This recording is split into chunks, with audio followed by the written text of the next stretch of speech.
ഗാസയിൽ വെടിനിർത്തലിന് സമ്മതിച്ച് ഹമാസ് 60 ദിവസത്തെ വെടിനിർത്തലിനാണ് സമ്മതം അറിയിച്ചത്.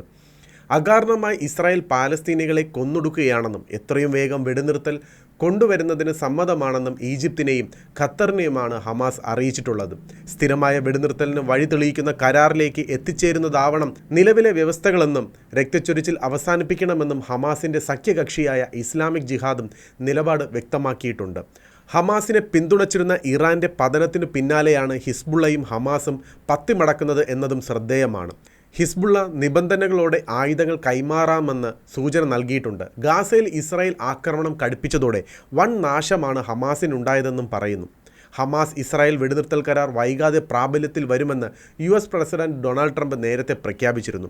ഹമാസ് ഒരു ശത്രുവാണെന്ന് പറയാനാകാത്ത വിധം നശിപ്പിച്ച് കളഞ്ഞുവെന്നും സൈന്യത്തിൻ്റെ പക്കലാണ് നിയന്ത്രണമെന്നും ഇസ്രായേൽ സൈനിക വക്താവ് വ്യക്തമാക്കി. ഹമാസിൻ്റെ പിടിയിലുള്ള ബന്ദികളെ പൂർണ്ണമായി മോചിപ്പിക്കുന്നതുവരെ നടപടികൾ തുടരുമെന്നും സൈന്യം നേരത്തെ വ്യക്തമാക്കിയിരുന്നു.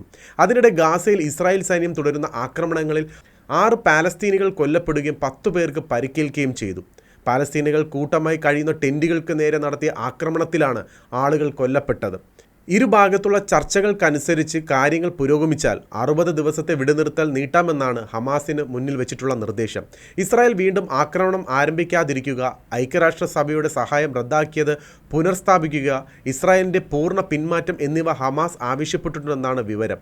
IDF പറയുന്നതനുസരിച്ച് ഗാസയുടെ 64% പ്രദേശങ്ങളും ഇസ്രായേലിൻ്റെ നിയന്ത്രണത്തിലാണ്. ബന്ദികളെ കൈമാറിക്കഴിഞ്ഞാൽ നെതന്യാഹു വീണ്ടും ആക്രമണത്തിന് ഉത്തരവിടുമെന്നാണ് ഹമാസ് ഭയക്കുന്നത്. ഐക്യരാഷ്ട്രസഭയുടെ നിയന്ത്രണത്തിൽ ഗാസയിലേക്കുള്ള സഹായം തുടരണമെന്നും ഹമാസ് വാദിക്കുന്നു. നിലവിൽ ഇസ്രായേൽ US സംയുക്തമായാണ് ഗാസ ഹ്യൂമാനിറ്റേറിയൻ ഫൗണ്ടേഷൻ വഴി സഹായം എത്തിക്കുന്നത്. ഇത് ജനങ്ങളിലേക്ക് മാത്രമാണ് എത്തുന്നതെന്ന് ഇവർ ഉറപ്പാക്കുന്നുമുണ്ട്. നിലവിൽ 70 ട്രക്ക് ആഹാര സാമഗ്രികളും ഭക്ഷണവുമാണ് പ്രതിദിനം ഗാസയിൽ എത്തിക്കുന്നത്. 78 ദിവസം ഭക്ഷണ വിതരണം തടഞ്ഞു വച്ചതിന് ശേഷമാണ് നടപടി പുനരാരംഭിച്ചത്. IDFൻ്റെ നേതൃത്വത്തിൽ വിതരണം നടത്തുമ്പോൾ ജനങ്ങൾ വാങ്ങാൻ ഭയക്കുന്നെന്നും ഹമാസ് ആരോപിക്കുന്നു. എന്നാൽ സൈന്യം പൂർണ്ണമായി പിന്മാറുന്നതും നിയന്ത്രണം വിട്ടുകൊടുക്കുന്നതും ഹമാസിൻ്റെ പുനർസംഘടനത്തിനും ഇസ്രായേലിനെതിരായ ആക്രമണം ആരംഭിക്കുന്നതിലേക്കും നയിക്കുമെന്നാണ് ജെറുസലേം വൃത്തങ്ങൾ പറയുന്നത്.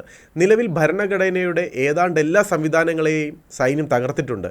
ഇവരുടെ അണ്ടർഗ്രൗണ്ട് പാസേജുകളിൽ കൂടുതലും കോൺക്രീറ്റ് നിറച്ചടച്ചു. ഗാസയിലേക്കുള്ള സഹായ വിതരണം മറ്റൊരു ഏജൻസിക്ക് കൈമാറാൻ കഴിയില്ലെന്നും ഇസ്രായേൽ വ്യക്തമാക്കിയിരിക്കുകയാണ്.